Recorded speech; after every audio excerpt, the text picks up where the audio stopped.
결혼한 자녀를 바라보는 마음은 참으로 복잡합니다.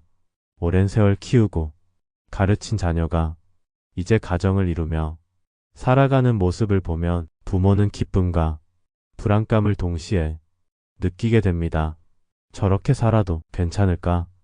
우리처럼 하면 더 좋을 텐데라는 생각이 떠오릅니다.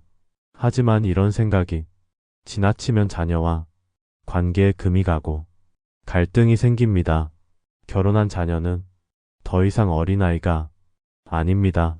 배우자를 만나 새로운 가정을 이루고 자신들만의 가치관과 생활 방식을 만들어갑니다.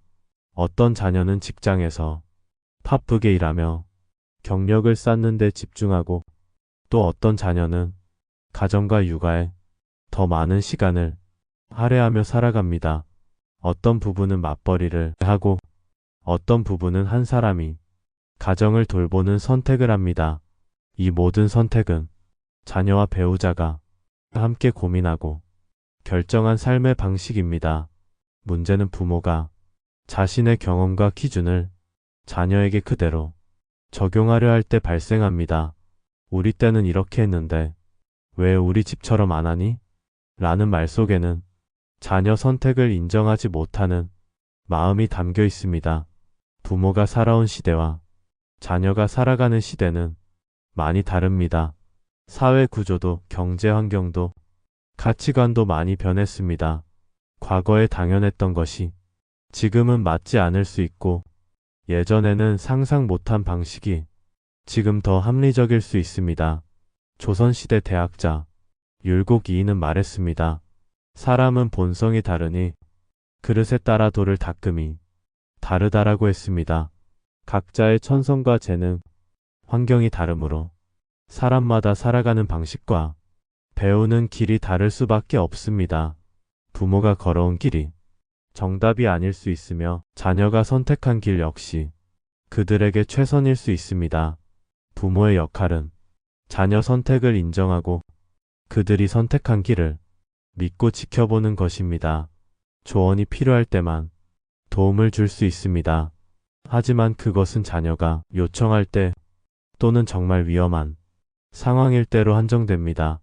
일상적인 생활 방식, 육아, 직업 선택, 돈 관리 등은 자녀 부부가 스스로 결정하고 책임져야 합니다.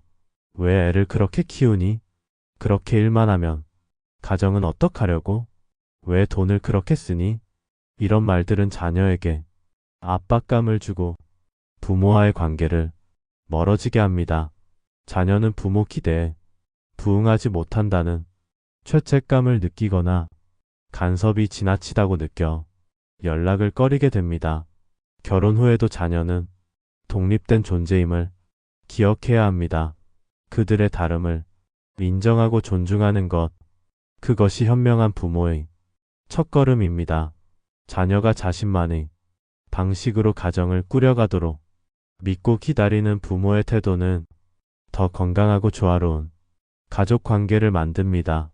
각자의 그릇에 맞는 삶을 살아가도록 지지하는 것, 그것이 진정한 부모의 사랑이자 지혜입니다. 부모는 종종 선한 의도로 자녀에게 조언을 건넵니다. 오랜 인생 경험에서 우러나온 충고이기에 자녀를 위한 것이라 믿습니다. 하지만 그 조언이 때로는 피교나 간섭으로 느껴져 자녀에게 상처를 줄 수 있습니다. 형은 벌써 집 샀는데 너는 왜 아직 전세니? 언니는 애 잘 키우던데 너는 왜 그 모양이니? 왜 우리 때처럼 안 하니? 부모 입장에서는 격려나 조언일 수 있지만 자녀에게는 깊은 상처와 부담이 됩니다. 형제 자매 간의 비교는 특히 조심해야 합니다. 각자 처한 환경과 상황이 다른데도 부모는 무심코 한 자녀의 성취를 다른 자녀와 비교합니다. 한 자녀는 좋은 직장에 다니며 경제적으로 안정되어 있을 수 있고 다른 자녀는 창업을 준비하거나 육아에 집중하느라 경제적 여유가 없을 수 있습니다. 이러한 차이는 잘못이 아니라 각자의 선택과 상황의 결과입니다. 부모가 형은 잘하는데 너는 왜 그러니? 라고 말하면 자녀는 자신이 부족하다고 느끼고 형제를 향한 감정도 나빠집니다. 부모 세대 경험 기준으로 자녀를 평가하는 것도 문제입니다. 우리 때는 맞벌이해도 집안일 다 했어. 우리는 애떼 쓰는 거 안 받아줬어. 과거 기준 강요는 자녀에게 부담만 줍니다. 결혼한 자녀는 이제 독립적인 가정이 책임자입니다. 배우자와 상의하고 자신들의 가치관과 환경에 맞춰 결정해야 합니다. 부모가 이렇게 해라, 저렇게 하면 안 되라고 간섭하면 자녀는 판단을 신뢰하지 못하고 부모 거부감이 커집니다. 특히 며느리나 사위 앞에서 자녀를 비교하거나 평가하는 말은 부부 관계에도 악영향을 줍니다. 율곡 이인은 말했습니다. 사람은 본성이 다르니 그릇에 따라 돌을 닦음이 다르다. 각자의 천성과 능력, 처한 상황이 다르므로 사람마다 걸어가는 길과 방식이 달라야 한다는 의미입니다. 부모는 외적 성취나 과거 경험을 기준으로 비교하기보다 각자의 선택과 역할을 그대로 존중하고 격려해야 합니다. 한 자녀가 경제적으로 성공했다면 축하하고 다른 자녀가 육아에 집중한다면 그 선택도 존중합니다. 지나친 간섭은 관계를 멀게 합니다. 자녀는 부모 전화나 방문을 부담스러워하고 점차 연락을 피하게 됩니다. 또 뭐라고 하실까? 또 형이랑 비교하시겠지? 라는 생각에 마음의 문을 닫습니다. 부모가 원하는 것과 정반대 결과가 나타납니다. 부모 역할은 조언자이지 지배자가 아닙니다. 자녀가 도움 요청할 때 경험을 나누고 필요한 지원을 제공하되 결정은 자녀가 하도록 믿고 기다려야 합니다. 비교와 간섭을 멈추고 각자의 키를 인정하는 부모 태도가 자녀 자신감을 키우고 가족 신뢰를 강화합니다. 자녀가 스스로 판단하고 책임지는 삶을 살도록 부모는 한 걸음 물러서 지켜보는 지혜가 필요합니다.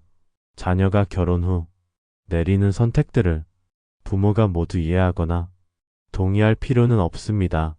직업 선택, 주거 형태, 육아 방식, 경제 관리, 방법 등 자녀 부부가 결정하는 많은 일들은 부모 생각과 다를 수 있습니다. 어떤 부모는 자녀가 안정적 직장을 다니길 원하지만 자녀는 창업을 선택할 수 있습니다. 부모는 손주를 엄하게 키우길 바라지만 자녀는 자율적 육아를 실천할 수 있습니다. 이러한 차이는 잘못이 아니라 세대 간 가치관의 차이일 뿐입니다. 중요한 것은 부모가 자녀 선택을 존중하고 지지하는 태도를 보이는 것입니다.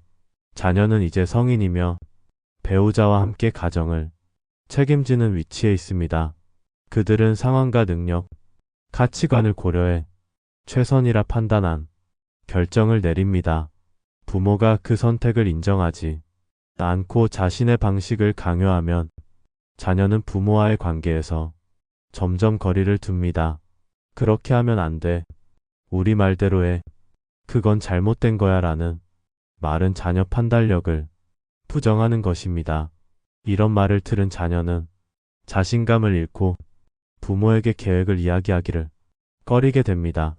특히 배우자 앞에서 이런 말을 들으면 자녀는 창피함과 분노를 느끼며 부부관계에도 긴장이 생깁니다. 물론 자녀 선택이 위험하거나 불법적이라면 부모가 개입해야 합니다. 하지만 대부분의 경우 자녀 선택은 단지 부모 방식과 다를 뿐 틀린 것이 아닙니다.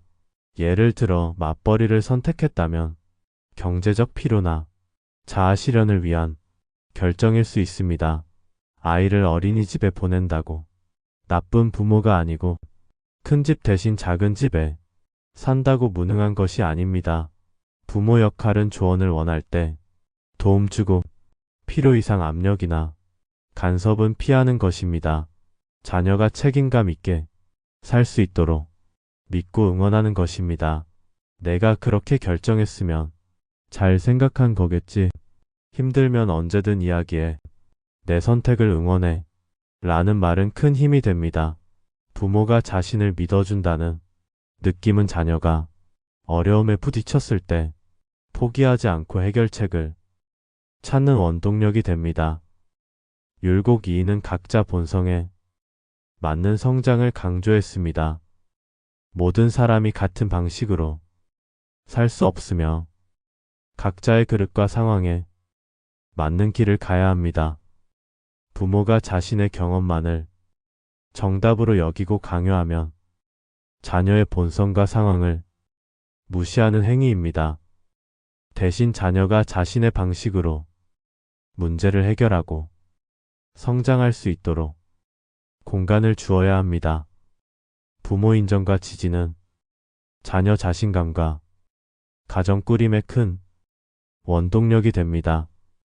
자녀는 부모 신뢰를 받으면 선택의 확신을 갖고 적극적으로 문제를 해결하려 노력합니다. 반대로 부모 불신과 간섭 속에서는 자녀가 위축되고 스스로 판단하는 능력도 약해집니다. 자녀가 실수할 수도 있습니다. 선택이 항상 옳을 수는 없습니다. 하지만 실수를 통해 배우고 성장하는 것이 인생입니다. 부모가 할 일은 자녀가 넘어졌을 때 일으켜 세우는 것이지 모든 장애물을 미리 치우는 것이 아닙니다. 자녀 스스로 문제를 해결하고 가정을 안정적으로 이끄는 힘을 기르도록 부모는 믿고 기다리는 지혜를 발휘해야 합니다. 그것이 진정으로 자녀를 사랑하고 존중하는 방법입니다. 효라는 글자를 떠올리면 많은 사람들은 자녀가 부모를 공경하고 섬기는 모습을 생각합니다. 하지만 효는 일방적인 것이 아닙니다. 부모가 자녀를 어떻게 대하느냐 역시 효의 중요한 부분입니다. 특히 결혼한 자녀를 대하는 부모의 태도는 가족 전체의 효와 화목에 큰 영향을 미칩니다. 부모가 결혼한 자녀와 배우자를 진심으로 존중하고 지나친 간섭이나 비교를 삼가는 것 역시 효의 실천입니다. 자녀에게 효를 요구하기 전에 부모가 먼저 자녀의 독립된 가정을 존중하는 모습을 보여야 합니다. 우리 며느리는, 우리 사위는 이라는 표현 속에는 때로 소유욕이나 간섭의 의도가 담겨 있습니다. 며느리와 사위는 자녀의 배우자이자 독립된 인격체이며 부모와는 다른 배경과 가치관을 가진 사람들입니다. 며느리나 사위를 대할 때 부모는 특히 조심해야 합니다. 우리 집에서는 원래 이렇게 너희는 그것도 모르니? 와 같은 말은 상대방을 무시하는 것으로 들립니다. 각 가정마다 전통과 방식이 다르며 결혼은 두 가정의 문화가 만나 새로운 가정을 만드는 과정입니다. 부모가 자신의 방식만 고집하면 며느리나 사위는 불편함을 느끼고 부모와의 만남을 피하게 됩니다. 그 결과 자녀 역시 부모와의 관계에서 어려움을 겪게 됩니다. 손주를 대하는 태도에서도 존중이 필요합니다. 손주는 사랑스럽고 예쁘지만 손주를 키우는 주체는 자녀 부부입니다. 애를 왜 그렇게 키우니? 우리 때는 안 그랬어. 할머니 말 들어야지라며 자녀 부부의 육아 방침을 무시하면 갈등이 생깁니다. 부모는 손주를 아끼는 마음에서 조언하지만 자녀 입장에서는 자신의 부모 역할을 부정당하는 것처럼 느껴집니다. 손주를 돌봐주는 것도 마찬가지입니다. 자녀가 부탁했을 때 기꺼이 도와주되 그것을 빌미로 육아에 과도하게 개입하거나 내가 키워주는데 왜 내 말을 안 들어? 라고 말하면 안 됩니다. 도움은 조건 없이 주는 것이어야 하며 그것이 자녀를 통제하는 수단이 되어서는 안 됩니다. 효는 서로 간의 존중과 이해 속에서 완성됩니다. 부모가 자녀 선택을 존중하고 독립된 가정을 인정할 때 자녀는 부모를 더욱 공경하게 됩니다. 반대로 부모가 간섭하고 비교하며 자신의 방식을 강요하면 자녀는 형식적으로 효를 실천하는 척하지만 마음속으로는 거리를 둡니다. 명절에 얼굴만 비추고 빨리 떠나거나 전화 통화를 짧게 끝내는 것은 관계가 불편하다는 신호입니다. 율곡 이의를 비롯한 옛 성현들은 효를 강조하면서도 부모의 역할 역시 중요하게 여겼습니다. 부모는 자녀를 사랑하되 집착하지 말고 가르치되 강요하지 말아야 합니다. 자녀가 제 분수에 맞게 자신의 본성에 맞게 살아가도록 지켜보는 것이 부모의 도리입니다. 존중과 이해를 바탕으로 한 관계에서는 자녀가 자발적으로 부모를 찾습니다. 부모님께 이야기하고 싶다. 부모님과 함께 시간을 보내고 싶다는 마음이 자연스럽게 생깁니다. 이것이 진정한 효입니다. 강요나 의무감에서 나오는 효가 아니라 사랑과 신뢰에서 우러나오는 효입니다. 부모가 서로 다른 가치관과 생활 방식을 이해하려 노력할 때 자녀는 안정감을 느끼고 가정을 건강하게 운영할 수 있습니다. 며느리, 사위, 손주와의 관계에서도 차이를 인정하고 지지하는 태도는 가족 전체의 안정과 화합을 만듭니다. 자녀가 선택한 길을 존중하고 필요할 때만 도움을 주는 것. 그것이 사랑과 책임을 동시에 실천하는 방법이며 효를 완성하는 길입니다.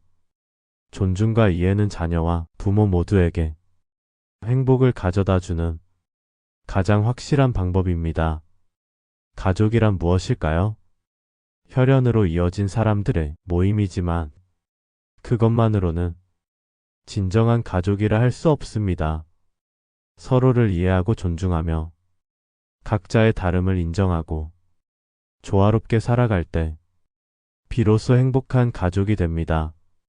특히 자녀가 결혼하여 새로운 가정을 꾸린 후에는 부모의 지혜로운 태도가 가족 전체의 행복을 좌우합니다.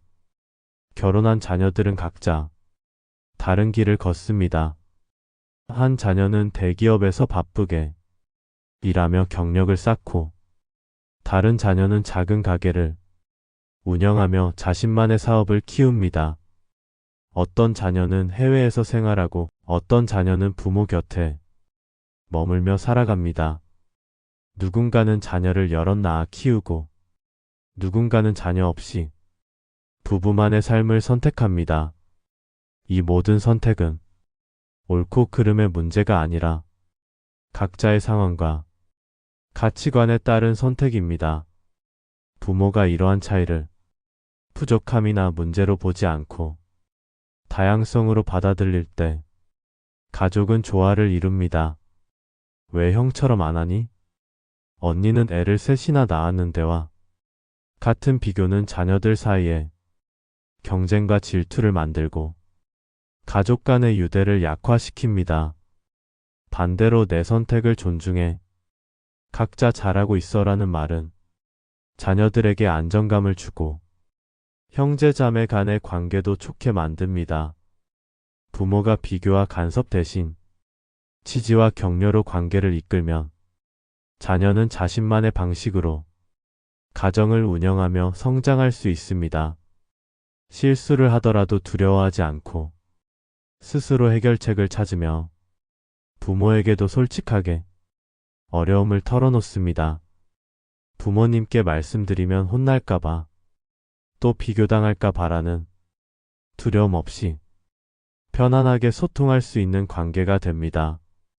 서로 다른 성향을 존중하고 이해하는 환경은 가족 간 신뢰를 강화합니다. 명절에 모였을 때도 편안한 분위기 속에서 즐겁게 시간을 보낼 수 있습니다.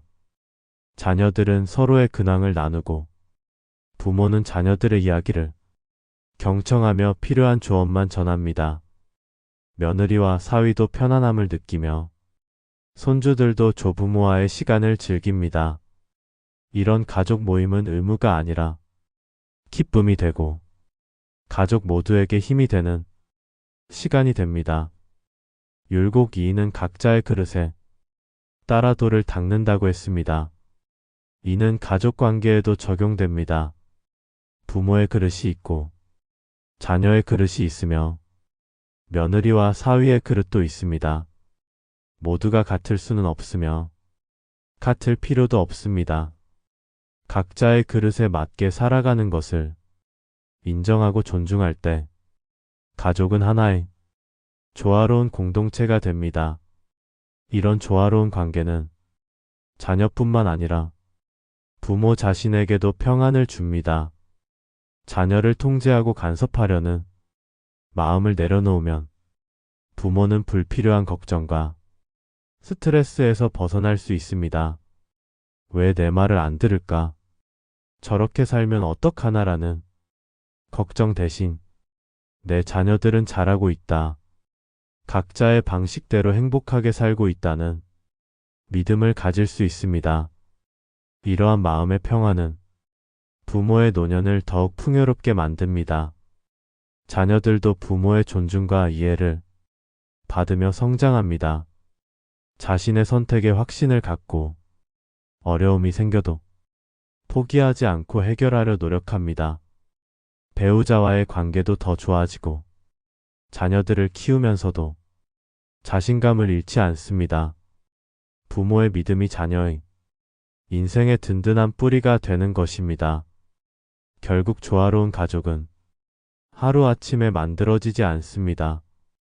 부모가 먼저 자녀의 다름을 인정하고 비교와 간섭을 멈추며 존중과 지지로 관계를 가꿔갈 때 서서히 완성됩니다. 이 과정에서 자녀는 자신만의 꽃을 피우며 부모는 그 모습을 지켜보는 기쁨을 누립니다.